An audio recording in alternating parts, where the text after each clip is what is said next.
नमस्कार। पूर्णचंद्र Kandpal जनजागृति episode number 1147 1147।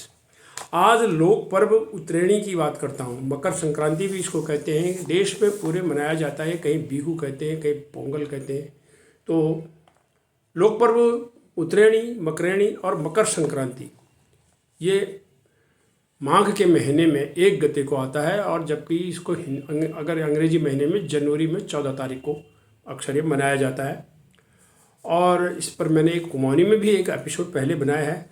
अभी उत्तराखंड में किन लोगों ने राज किया, ज़रा वो चर्चा आपको बता देना चाहता हूँ, ताकि आपको ये इस त्यौहार को मनाने की एक बात आपके समझ में आ जाएगी। उत्तराखंड में कत्यूरी शासन था, चंद्र शासन था, गोरखा, फिर अंग्रेज। तो कत्यूरी शासन पहले बीसी यानी बिफोर क्राइस्ट 2500 से लेके 700 ईस्वी AD तक रहा। 3200 वर्ष तक कत्यूरियों ने वहाँ राज्य किया। गोविंद जी उसी में थे। फिर आया चंद्र शासन। चंद्र शासन आया 700 ईस्वी से लेकर 1790 ईस्वी तक। 1090 साल इन्होंने राज किया। उसके बाद फिर गोरखा आए। गोरखाओं ने 1790 से 1815 तक 25 वर्ष राज किया। उसके बाद 1815 से लेकर 1947 तक 132 साल तक अंग्रेजों ने राज किया, और 1947 में देश आज़ाद हो गया। ये तो कहानी इसमें है। अब मैंने इस बात की सारी चर्चा अपनी किताब हमार कलाकार, हमारी भाषा हमारी पहचान और शब्दकोश प्योल पिटार और कुमाऊनी भाषा व्याकरण में मैंने इन सब की चर्चा करी हुई है। तो उत्तरायणी जो मनाया जाता है 14 जनवरी को, और इसकी एक और भी बात होती है। इस दिन स्वतंत्रता आंदोलन, जब 13 जनवरी 1921 को कुली बेगार के रजिस्टर बढ़ाए गए थे। कहाँ? बागेश्वर में सरयू गोमती के संगम पर वहाँ एक कुली बेगार प्रथा थी कि अंग्रेजों को बिना मजदूरी दिए वो अपना काम करवाते थे, नहीं करने पर दंड देते थे।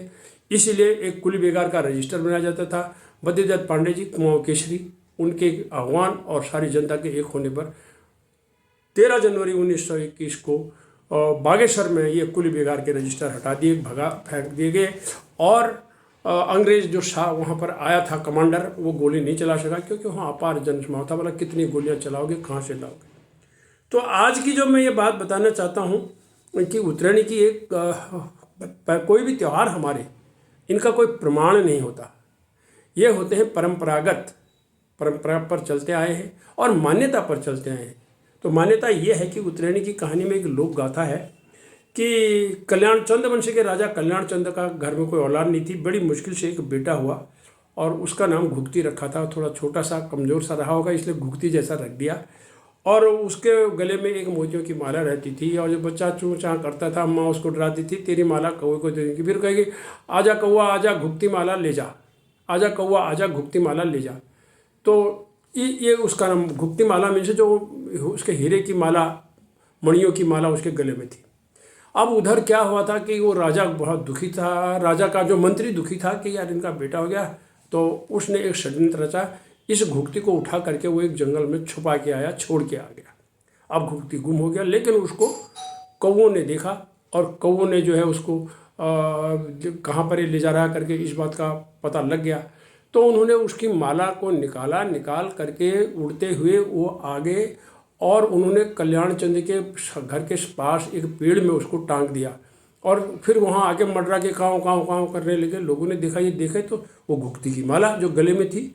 तो फिर दूसरे दिन, उसी दिन उन सैनिकों ने उसको माला को निकाला, और घोड़े में होकर के जहाँ जहाँ कौवे उड़ते चले गए वहाँ गए। तो जहाँ घुगती जंगल में छुपा हुआ था वहाँ से उसको ले लिया, और उसके बाद वो घुगती मिल गया। फिर उस मंत्री को दंड दिया, और तब से लेके और कौवों को उन्होंने अच्छे अच्छे पकवान बनाए, बिड़वे, बड़े, दौड़ पूरी और बेडमी पूरी कहते हैं, और हलवा, ये सब चीज़ बनाए। और उत्तरायणी के दिन जो 14 जनवरी के दिन उनको काले कौवा आ जा करके खिलाते हैं, और कौवे खूब इधर उधर से आते हैं, खाते हैं, और बाद के लिए भी छिपा देते हैं। वो लूटों में या पेड़ के छेदों में छिपा देते हैं, ताकि शीतकाल में वो अपना भोजन सुरक्षित रखते हैं और खाते रहते हैं। तो यही परंपरागत कहानी है इस त्यौहार की। नमस्कार। आप सबको उत्तरायणी और मकर संक्रांति की खूब खूब बधाई।